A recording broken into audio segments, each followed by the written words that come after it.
Tonight's story isn't just scary, it's real. Welcome to HauntPod, the home of chilling true horror stories from the darkest corners of the internet.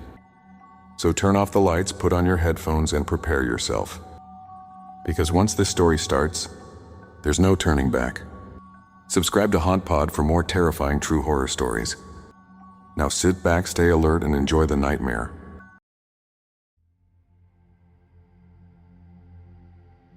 I moved into the duplex on Calder Street in late October, 2 weeks before the first snow. The place was cheap in the way bad places usually are. Not abandoned, not damaged, just neglected enough that nobody asked questions. The landlord lived 3 towns over and handed me the keys in the parking lot of a gas station. He smelled like cigarettes and wet wool. When I asked why the upstairs unit had stayed vacant for almost a year, he looked past me for a second too long before saying the previous tenant couldn't sleep there anymore. That should have bothered me more than it did. At the time, I was 32, recently divorced, and working remotely for a company that barely remembered I existed. I wanted isolation. I wanted somewhere quiet enough that I could disappear into routine without people checking on me. Calder Street gave me exactly that. The duplex sat at the edge of a dying neighborhood where the houses looked exhausted. Most of them leaned slightly. Gutters sagged, porch lights flickered even when there wasn't wind. Half the street backed into dense woods that swallowed sound after dark. My unit was downstairs. The upstairs apartment belonged to a man named Walter. I met him on my second night there. I'd gone outside around 11 because the pipes inside the walls kept knocking hard enough to sound like footsteps. The cold had sharpened overnight. There was frost on the railing and smoke drifting from chimneys farther down the street. That was when I noticed someone sitting on the upstairs porch, just sitting there in the dark. No light on, no phone, no movement. At first, I thought he was staring at me, but when my eyes adjusted, I realized he was looking toward the woods behind the property. I remember saying something awkward like, "Cold night." He answered immediately, "Not yet." His voice startled me because it sounded much younger than I expected. I stepped closer to the porch light near the stairs and finally saw his face. Mid-30s, maybe. Dark hair combed neatly back, clean-shaven, pale skin. Not pale in a sick way, more like someone who spent most of his life indoors. He wore a gray sweater and dark slacks that looked strangely formal for someone sitting outside near midnight. "I'm Ethan," I said. He nodded once. "Walter." Then silence again. I waited for the normal follow-up questions people ask new neighbors. Where you from? What do you do? How long you staying? Nothing came. He just kept looking toward the woods. Eventually, I asked how long he'd lived there. "A while." "You from around here?" "No." Another silence. There was something deeply uncomfortable about the way he spoke. Not rude, not hostile, just detached, like conversation was something he'd studied instead of participated in. I remember noticing his hands. They looked too still. That sounds stupid now, but it stayed with me afterward. Most people fidget unconsciously, scratch their arm, adjust their posture, shift weight from one foot to another. Walter sat perfectly motionless the entire time we spoke. No steam from his mouth either. I didn't notice that until later. Back inside, I tried convincing myself I was overtired, but that night, sometime after 2 in the morning, I woke up to footsteps directly above my bed. Slow, measured, back and forth, back and forth. Not pacing nervously, more like counting distance. I checked my phone, 2:13 a.m. The footsteps continued for nearly an hour. The next morning, I saw Walter leaving for work. At least, I assumed it was work. He wore the exact same gray sweater, same black slacks, same polished shoes. He walked to an old dark green sedan parked beside the duplex and drove away without looking at me once. Over the next few weeks, I started noticing patterns, very precise patterns. Walter left every morning at exactly 7:10. Not around 7:10, exactly. I tested it more than once. If I stood by the kitchen window with coffee in my hand, I could predict the moment his front door would open down to the second. 7:10, every day.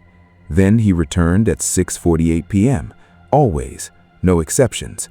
Not once did I see groceries. Not once did I hear music, television, visitors, or conversation upstairs. Just footsteps at night. Slow, measured, sometimes for hours. The strange thing was how quickly the rest of the neighborhood accepted him, or maybe ignored him. There was an old woman across the street named Mrs. Delaney who smoked cigarettes on her porch regardless of weather. One afternoon, I casually asked her about Walter while helping carry in her groceries. She froze halfway up the steps. "You mean upstairs?" "Yeah." Her expression changed in a way I still can't describe. Not fear exactly, recognition, like she'd expected the question eventually. "How long's he been here?" I asked. "A long time." "Landlord said maybe a year." She looked at me carefully. "No," she said quietly, "longer than that." Then she carried the groceries inside and shut the door. A few days later, I found myself looking through public records online, mostly out of boredom. The duplex had changed ownership several times over the years, but Walter's last name kept appearing in old documents connected to the property. Not ownership records, complaints, noise complaints dating back almost 2 decades. Same upstairs unit, same tenant name, Walter Vale. I thought it had to be a mistake. Maybe father and son sharing the name? But then I found an archived article from a local newspaper, small piece, barely half a page. A fire had destroyed a hardware store downtown in 2006. The article included a blurry photo of bystanders standing behind police tape, and there, near the edge of the frame, was Walter. Same face, same hair, same gray sweater. I stared at the screen for a long time. It didn't make sense. People change over 20 years. Weight shifts, hairlines recede, skin loosens around the eyes. Walter looked identical. Not younger, not older. Identical. I almost laughed at myself after that. I genuinely tried to rationalize it.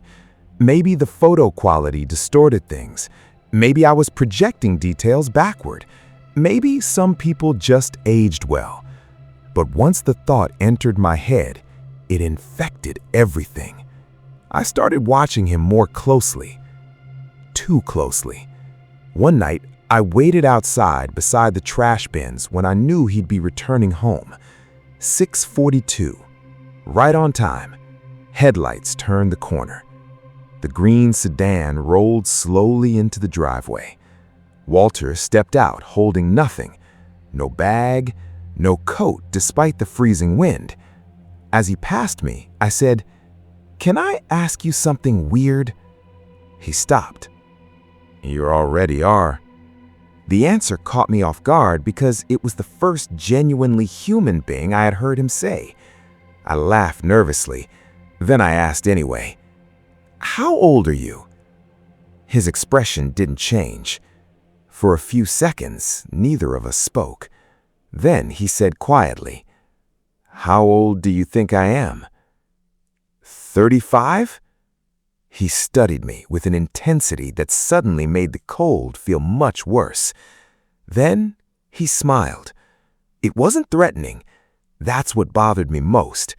It looked sad. 12 years ago, he said, someone told me the exact same number. Then he went upstairs. That night, I couldn't sleep. The footsteps started around 1 in the morning, slower than usual, directly above my bedroom. At some point, I realized they weren't random. He was walking in the exact same pattern every night. Same number of steps, same pauses, like repetition mattered. Around 3 a.m., the footsteps stopped abruptly. Complete silence followed. Then came a sound I had never heard before. Furniture moving. Heavy scraping across the floor. I sat up immediately. Another scrape. Then something hitting the wall upstairs. Not violent, careful, controlled. I grabbed my phone and checked the time. 3:17. The noises continued for several minutes before stopping altogether. The silence afterward felt unnatural. I don't know how else to describe it. The whole building felt aware of itself. Every pipe, every floorboard, every draft moving through the walls. Then, very softly, I heard footsteps descending the upstairs hallway, toward the staircase, toward my door. I stopped breathing. The stairs creaked one by one, slowly, not hiding, not hesitant, just deliberate. I remember staring at the thin strip of darkness beneath my front door, waiting to see movement on the other side. The footsteps stopped directly outside.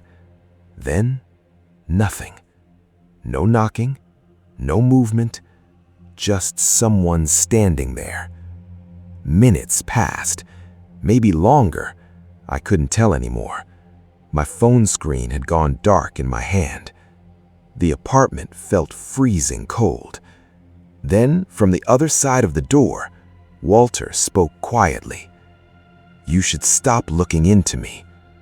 His voice sounded different, not angry, tired, like a warning. I stayed completely still. A few seconds later, I heard him walk back upstairs. The footsteps continued overhead until sunrise. The next evening, I came home from the grocery store and found an old photograph sitting against my apartment door. Black and white, slightly warped with age. It showed Calder Street sometime in the late 90s. Snow piled along the sidewalks, older cars parked beside the curbs, and standing near the duplex mailbox was Walter, exactly as he looked now. Same posture, same face, watching the camera. On the back of the photograph, written in faded blue ink, were 6 words. "You should have left it alone." For a while, I convinced myself it was some elaborate joke. It had to be, because the alternative meant accepting something my brain kept refusing to process. People don't stay the same for 20 years. Not exactly the same. I barely slept after that. Every sound inside the duplex started carrying weight. Pipes clicking in the walls sounded intentional.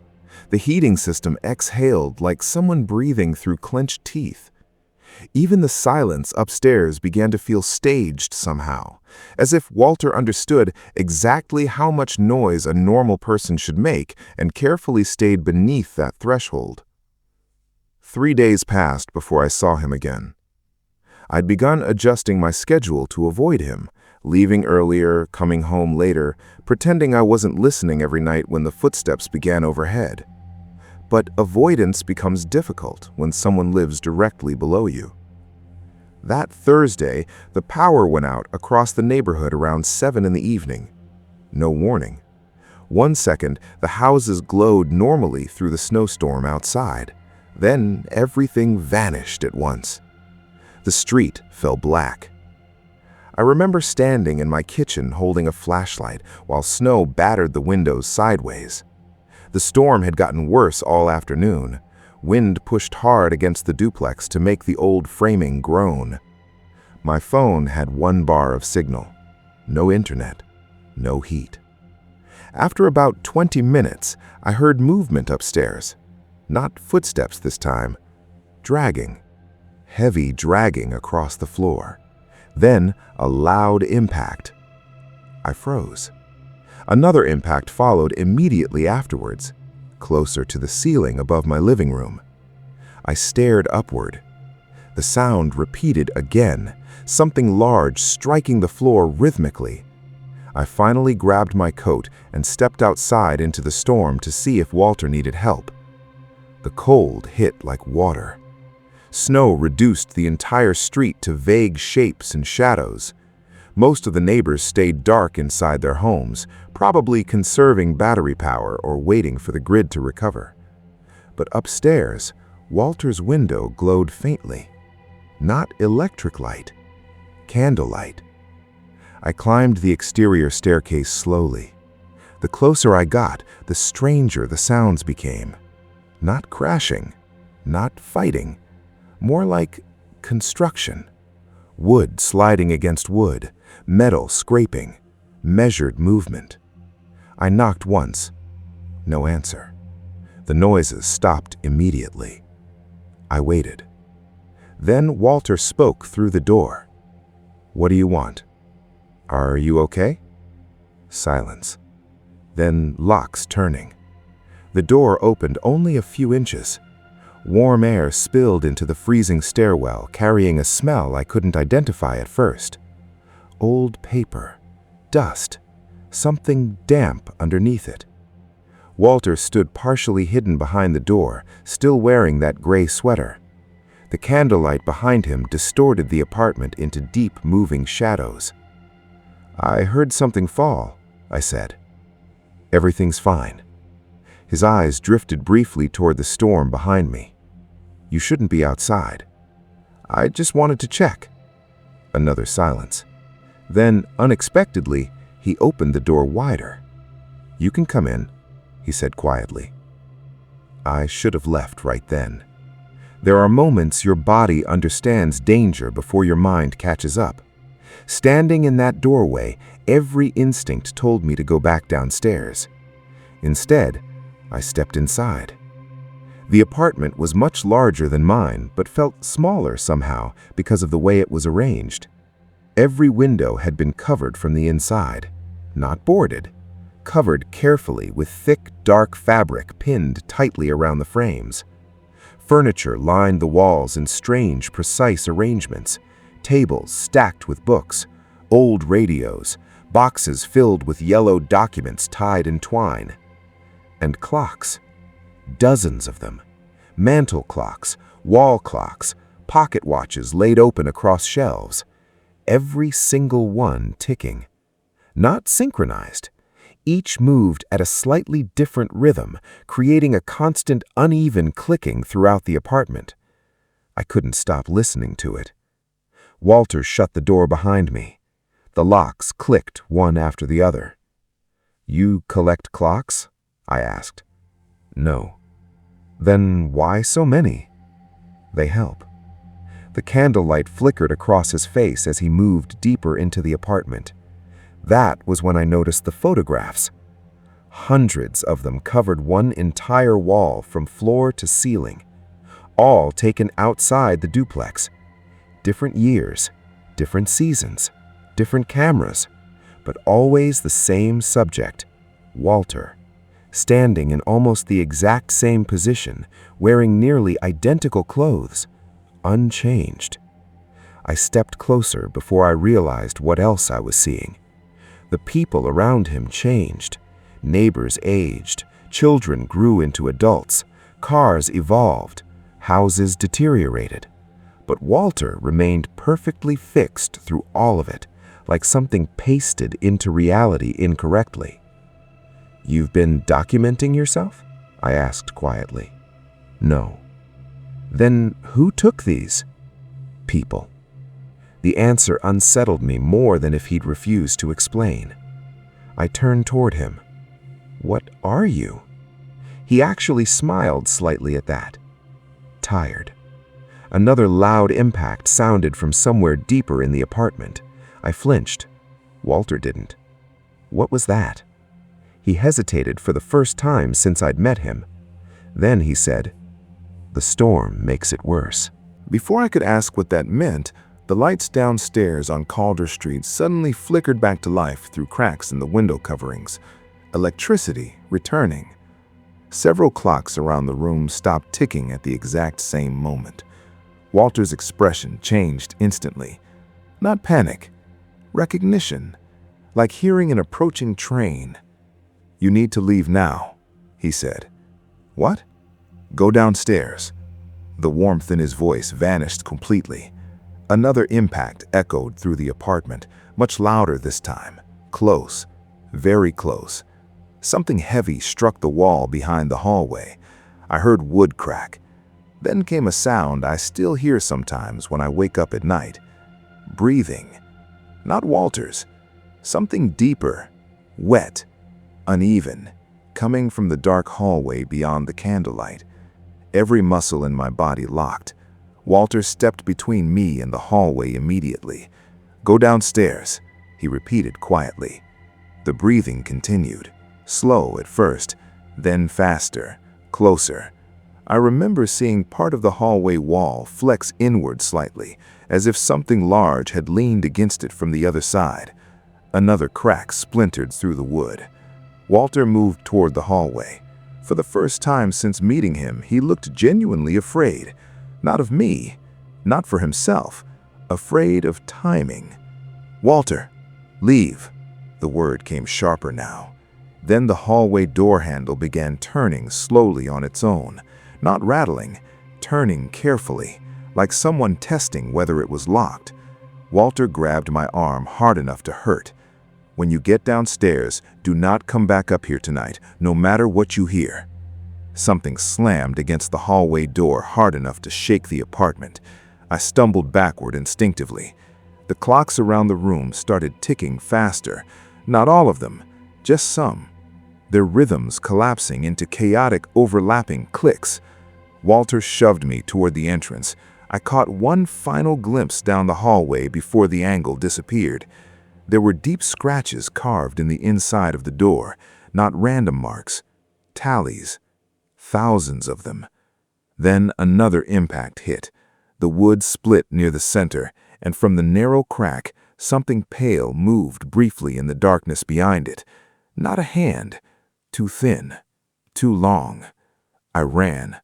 I don't remember descending the stairs. I only remember reaching my apartment and locking the deadbolt so fast my hands slipped twice. Then silence. Not upstairs, outside. The entire street had gone still beneath the storm. No cars, no voices, no wind anymore. I stood in my dark living room trying to slow my breathing while the ceiling creaked softly overhead. Then came the sound. Footsteps. But not Walter's. These were wrong immediately. Too uneven, heavy for several seconds, then almost weightless, moving erratically across the upstairs floor. Furniture crashed, glass shattered, something dragged violently overhead, and through all of it, I could hear Walter speaking. Not shouting, calm, steady, like someone talking to a frightened animal. I moved closer to the ceiling without realizing it, trying to understand the words. Most of it blurred together beneath the noise above, but one sentence came through clearly. "You were not supposed to wake up yet." The apartment above exploded with movement. A massive impact rattled dust from my ceiling light. Then came screaming. Not Walter, something else. A sound so distorted it barely resembled a human voice anymore. It rose suddenly into a shrill, choking howl that made every hair on my arms lift at once. Then everything stopped. Instantly. Complete silence. A few seconds later, footsteps crossed slowly overhead again. Measured. Controlled. Walter's footsteps. Back and forth. Back and forth. Like nothing had happened. I didn't sleep that night. Around dawn, curiosity finally overpowered fear. I went outside. Snow covered the street in untouched white, except for one trail of footprints leading away from the duplex. Bare footprints, human-shaped. They disappeared directly into the woods behind the property. I stood there for a long time staring at those footprints. The snow around them had already started filling in from the wind, softening the edges, but they were unmistakably barefoot. No return trail, just one set leading into the trees. The woods behind Calder Street were deeper than they looked from the road. During the day, they seemed ordinary enough. Dense pines, dead brush, narrow animal paths cutting between trunks. But at night, the entire tree line became something else entirely. The darkness there looked solid, like depth stopped existing beyond a certain point. I should have called the police. That thought followed me constantly afterward, but every explanation sounded insane before I even spoke it aloud. My neighbor doesn't age. There's something in his apartment. Something walked into the woods barefoot during a blizzard. Instead, I followed the tracks. Even now, years later, I still don't fully understand why.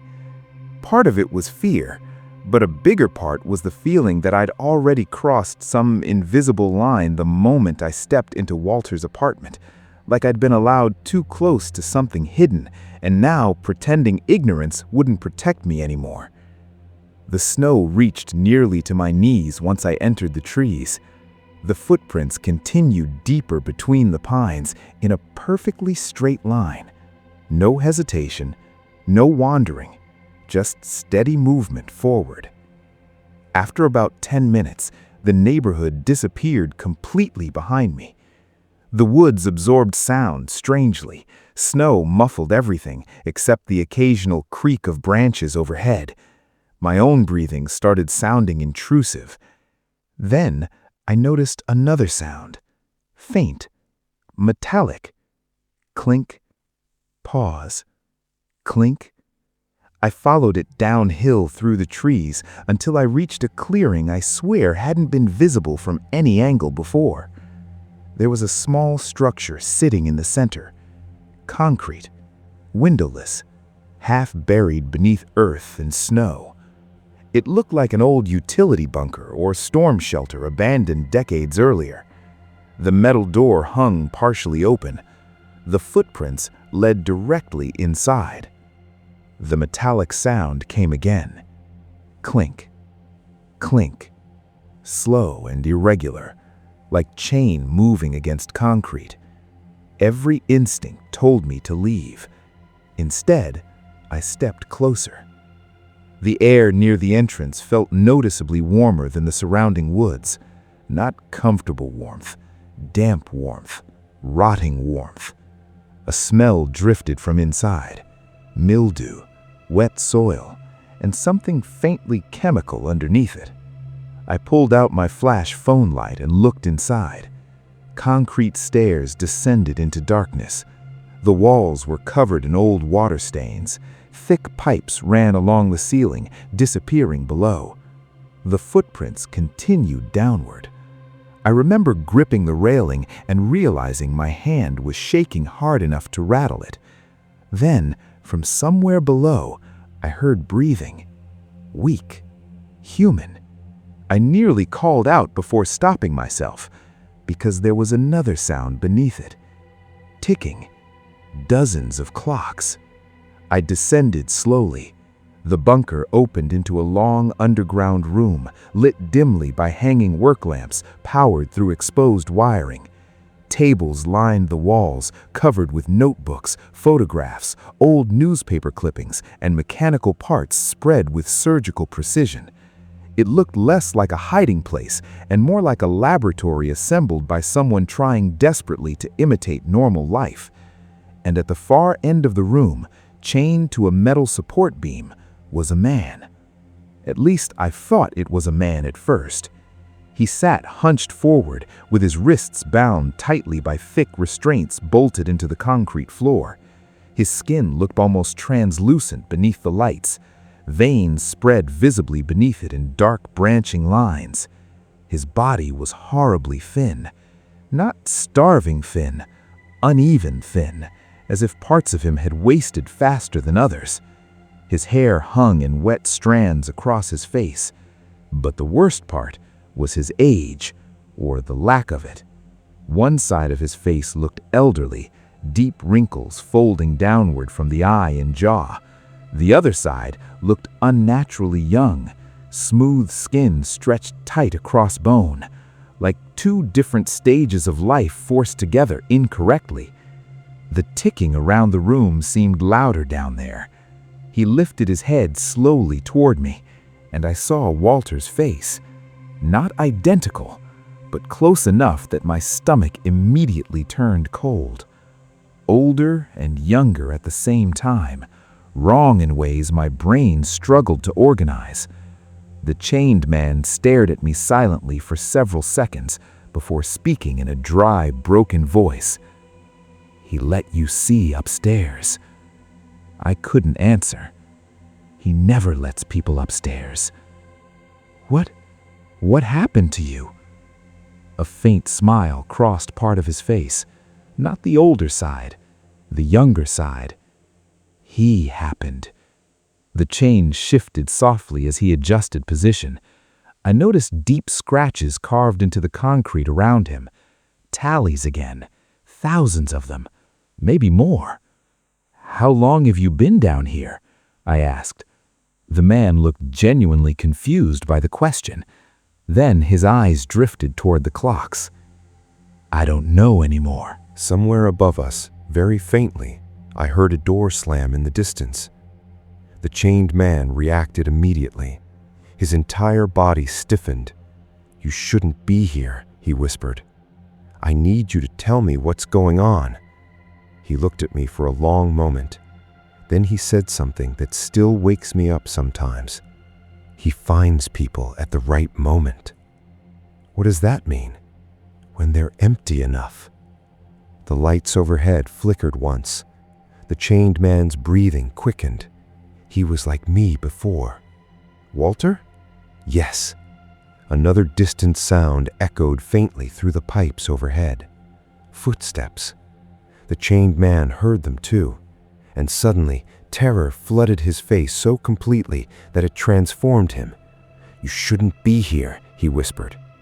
"What is he?" "He doesn't know anymore." The footsteps above grew louder, not directly overhead, descending into the bunker. I backed away instinctively. "What did he do to you?" The chained man's eyes locked onto mine with desperate intensity. "He gives it away." I frowned. "What?" "Time." The word barely left his mouth before the stairwell door above slammed open violently. Heavy footsteps descended fast, not rushed, determined.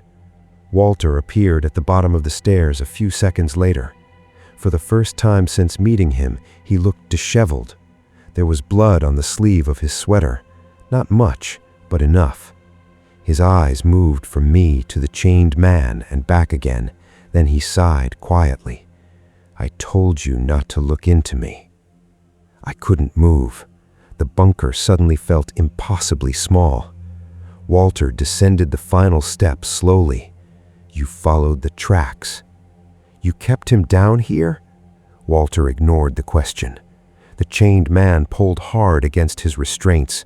"Don't listen to him," he whispered urgently. Walter looked tired more than angry. "I tried to keep you away from this." "What is this place?" Walter glanced toward the clocks. "They slow it down." That thing upstairs was awake too early. The chained man began shaking his head violently. "He lies. He always lies." Walter's expression darkened slightly at that. Then he looked back at me. "There are things inside people," he said quietly. "Things that wear out faster than the body should." I stared at him. "You're insane." "Maybe." He said it without emotion.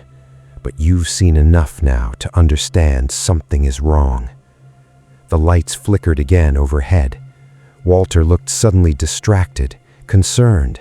Then, faintly from somewhere far above us in the woods, came that same distorted scream I'd heard during the night. Except now, it sounded farther away, moving.